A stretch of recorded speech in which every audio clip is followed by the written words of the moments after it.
All right, so we're moving on to the next chapter, which is dyeing and printing, chapter 19 from your book.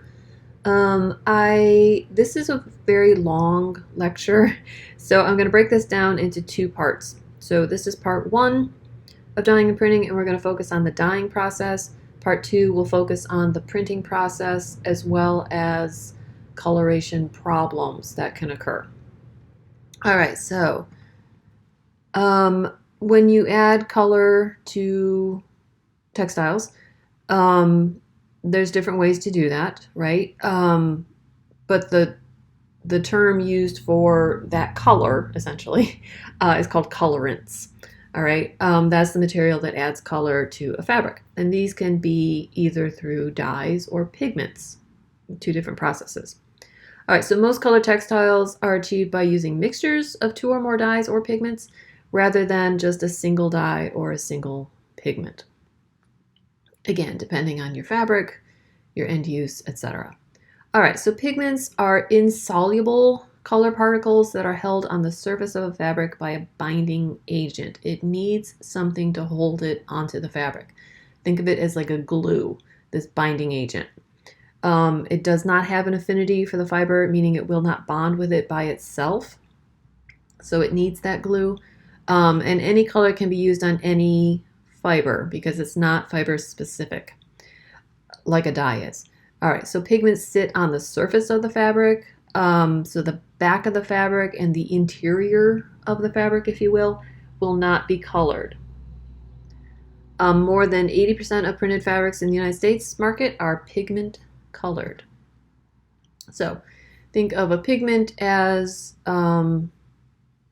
just like this little bit of a solution versus a dye, which is like a solid color kind of thing. All right, so dyes. Dyes are an organic compound that is water or other carrier soluble. It mixes in with the water, I guess. It does have an affinity for fibers. It will penetrate the fiber and form a bond with the fiber. Dyes are fiber specific. So fibers differ in chemical composition and restrict the dyes that can be used. Table 9.1 in your book talks about these different dye classes and which fibers that they can be used with. Your color fastness will vary with the dye and the dye class, meaning will the color wash out immediately if you just get it wet, or is it somewhat permanent? All right, so which dye to use, which dye class? It depends on the fiber. The three most common dyes are dispersed dyes, reactive dyes, and acid dyes. Dispersed dyes are going to be used on most synthetic fibers, so your polyesters, nylons, etc.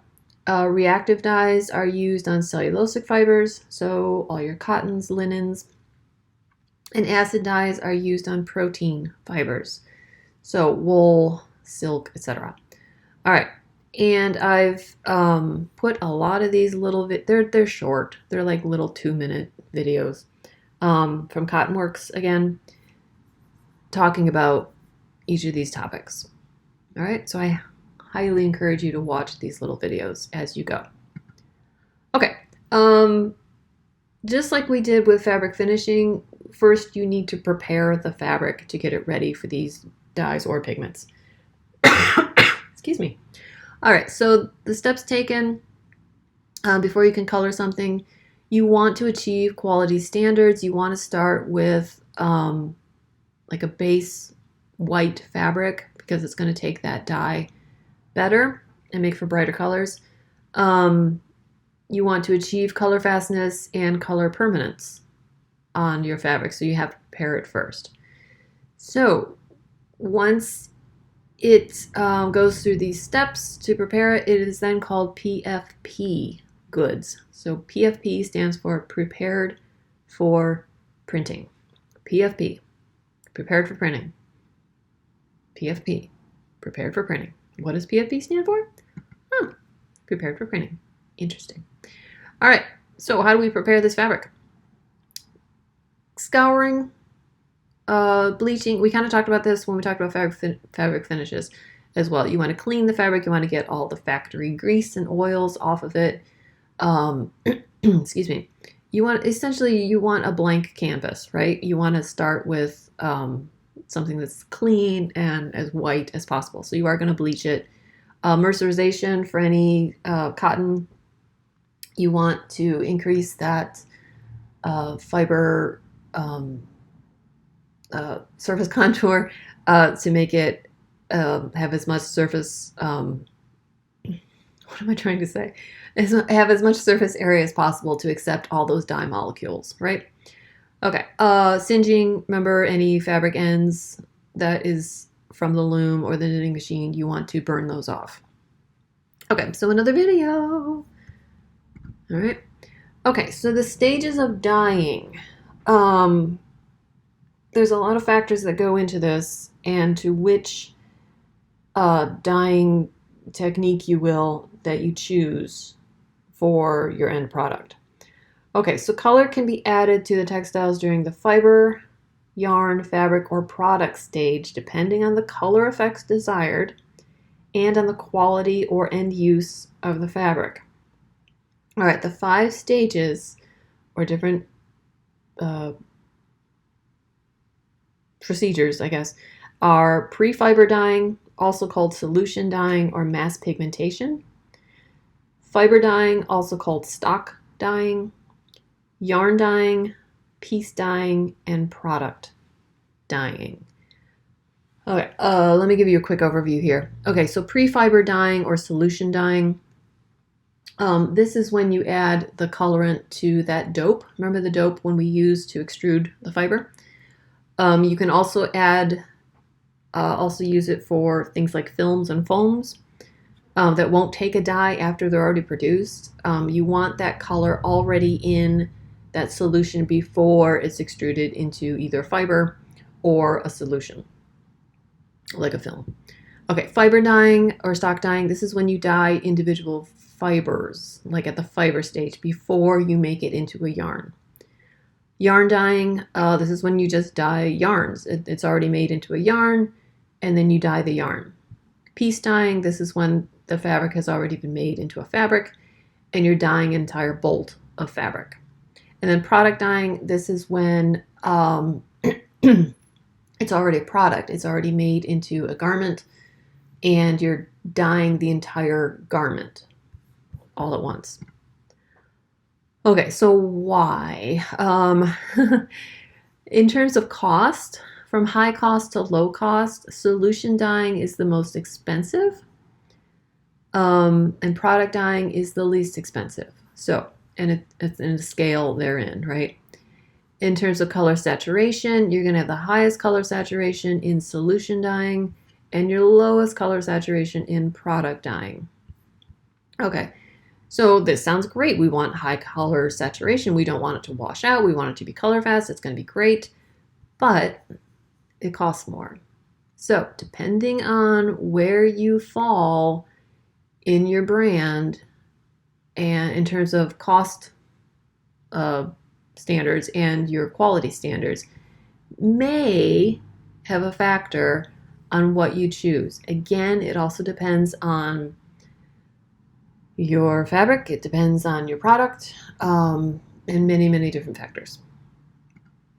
All right, so let's first talk about this pre-fiber stage or mass pigmentation or solution dyeing.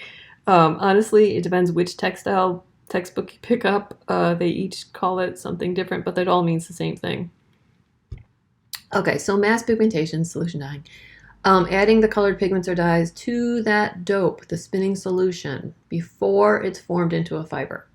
This is the most color fast way to do something, and it has the highest dye penetration. It won't rub off, it won't wash off. It's in there, right? It is the fiber, right?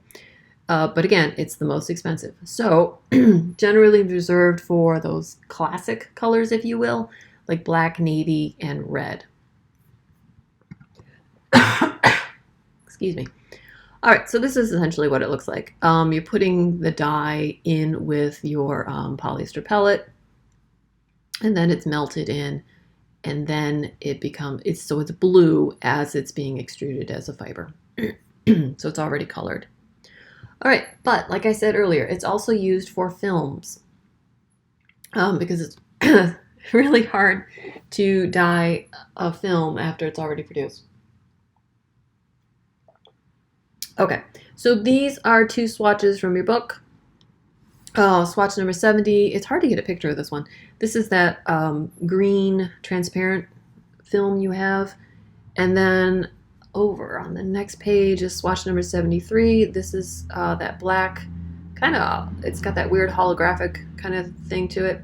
So this one has been solution dyed as well as embossed to give it that cool effect to it.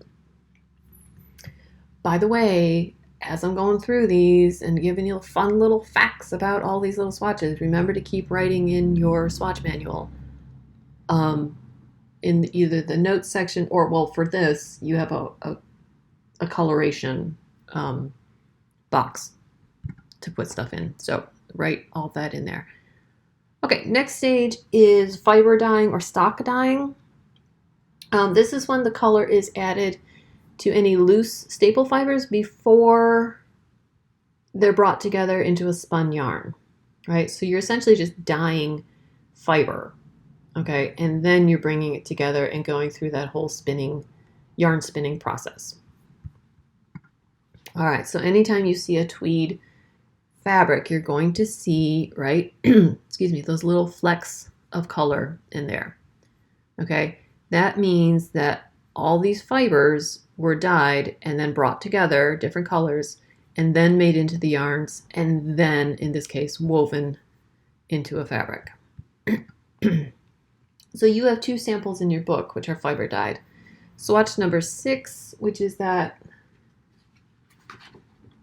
it's really more of a darker blue than what's pictured here. My microscope really bleached it out a little bit. But because you see these little flecks of color, it's not like a uniform blue like in your broadcloth example.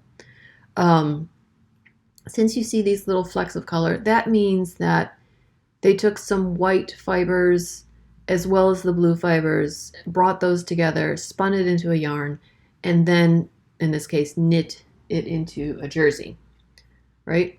This is your tweed example in your book, number 18. Again, you've got these little flecks of color in the fiber. Those were brought together with the brown to make into a yarn first, and then, in this case, woven into that tweed fabric. All right, the next stage is dyeing, or yarn dyeing, excuse me. This is when it's already made into a yarn first, and then you dye the yarn. So it's either in a skein or a cone, or even wound on the warp beams. That's when you dye it. Okay, this process is used for structural designs. So anytime you see a plaid or a stripe pattern, or even like on your brocade sample, I can't find it quick enough. I've got my book here. Where is it? 47. Your brocade sample. Anytime you have like a pattern and it's integral into the fabric, meaning it's not just printed on the face of the fabric, and how you can tell that is by flipping the fabric over. Always flip your fabrics over, because the back of the fabric sometimes tells you more information than the front of the fabric. If you've learned nothing else in this class, always flip your fabrics over. Okay, so like I said, used for structural designs, plaid, stripes, etc. So anytime you see a plaid or a stripe, chances are it is yarn dyed. However, you can print a plaid or you can print a stripe onto a fabric. So how are you going to tell? Flip it over. If the back is not the same as the front, that means it was printed on. But if it is the same as the front, and you can follow the color stripe or whatever through the weave or the knit, that means it was yarn dyed. So you can trace that yarn path in the fabric. All right, this is cheaper than fiber dyeing, but more expensive than fabric dyeing, piece dyeing. Therefore, rarely done for a solid color, because why would you? You can just dye a bunch of navy blue yarns, for example, and then weave it into a fabric, and you have a solid colored navy blue fabric. But it would be cheaper to take your fabric already made and then dip it into a vat of navy blue dye and dye it that way. All right, so structural designs. Look for those structural designs. Here's a jacquard, for example, all the different colored yarns that make that pattern. Gingham is yarn dyed, right? As long as the back is the same as the front. Okay, in your book, swatch 40, or excuse me, not 44. Swatch number 4 is that linen sample where you have different colored warps and wefts. Your warps are green, your wefts are red, green. Those yarns were dyed as yarns and then brought together, woven together to create that funky green-red pattern that kind of changes color in the light. All right, swatch 11. This is your Dupioni silk, your Shantung fabric. Again, your warp yarns are pink-ish. Actually, in person, it looks more purpley. In this picture, it looks pinkish. And then your weft yarns are blue. So, yarn dyed and then brought together into the woven structure. Swatch 8 and swatch 9 in your book, the herringbone and the Glen plaid. Again, each of these yarns were dyed a different color and then woven together. And always check the back to make sure. 28 is your taffeta. You've got a black warp and a red weft. Picture's a little blurry.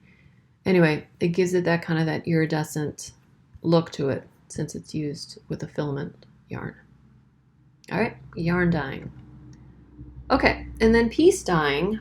This is when you dye the entire bolt or the roll of fabric all at once. You take all that yardage and you throw it into the vat of dye, dyeing it all at once.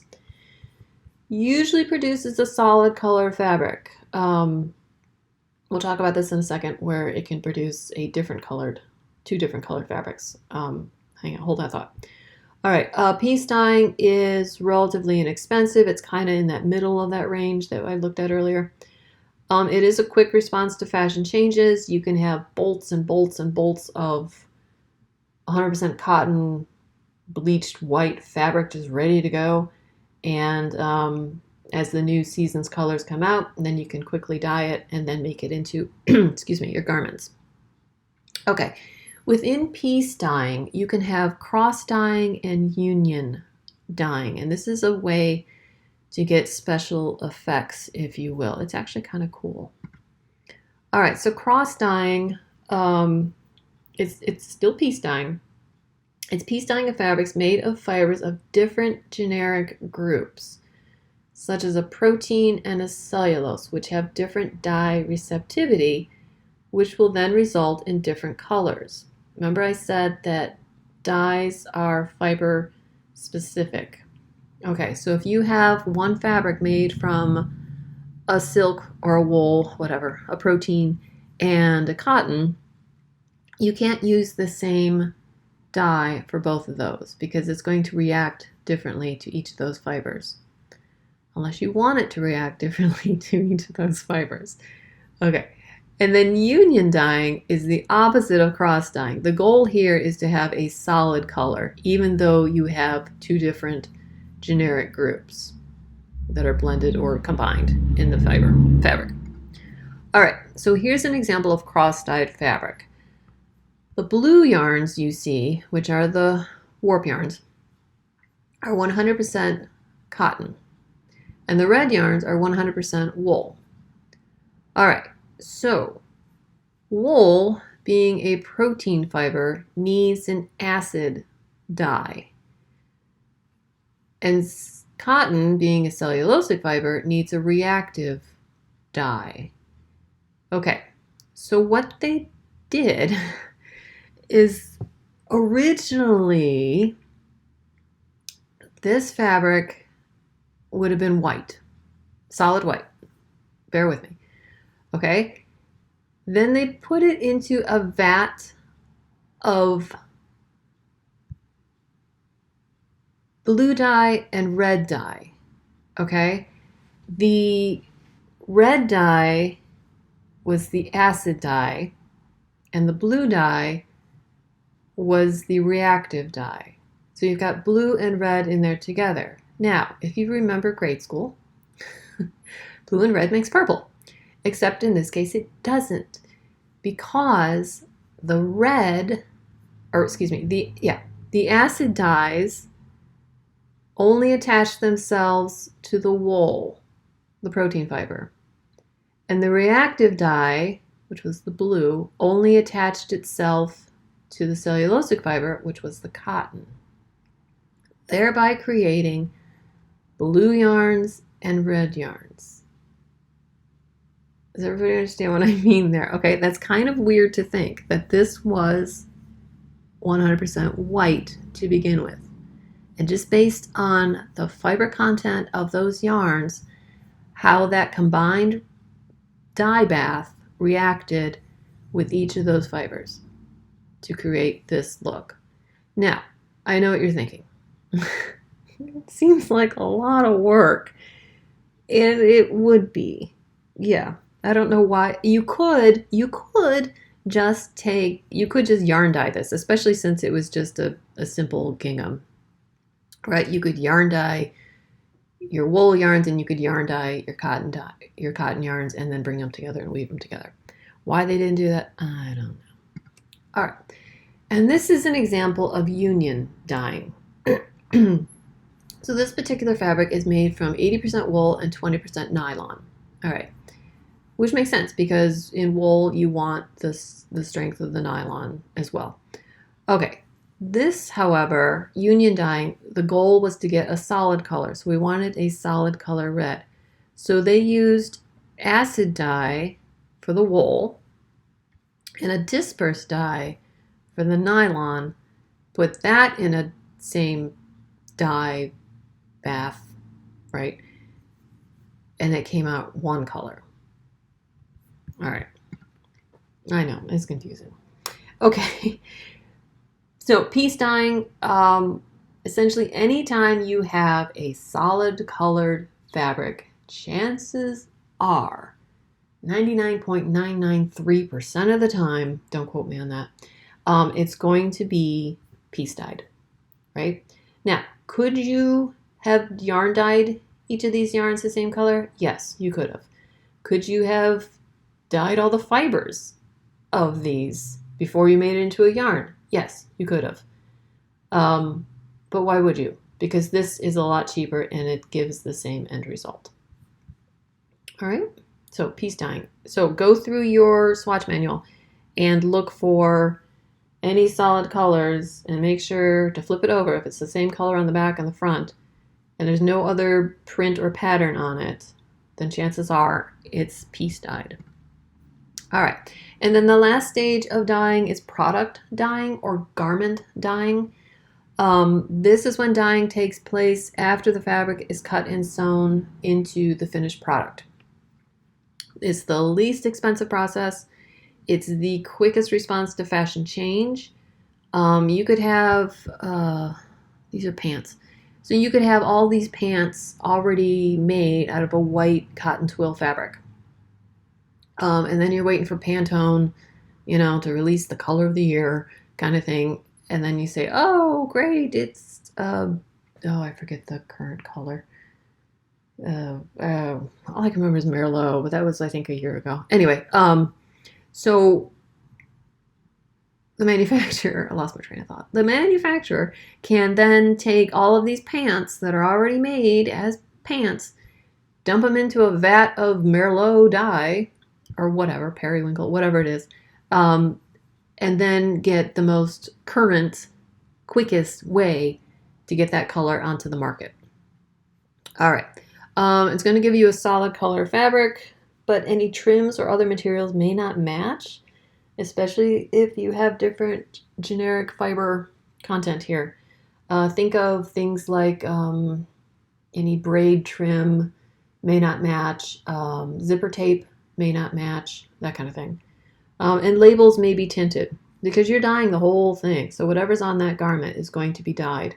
So usually, like if you think of the inside of a pocket, the pocket bag, usually that's just left white, right? Because why would you need that to be a color? It's not seen. But if you garment dye something, your pocket bag, right, is going to be the color of the fashion fabric. All right.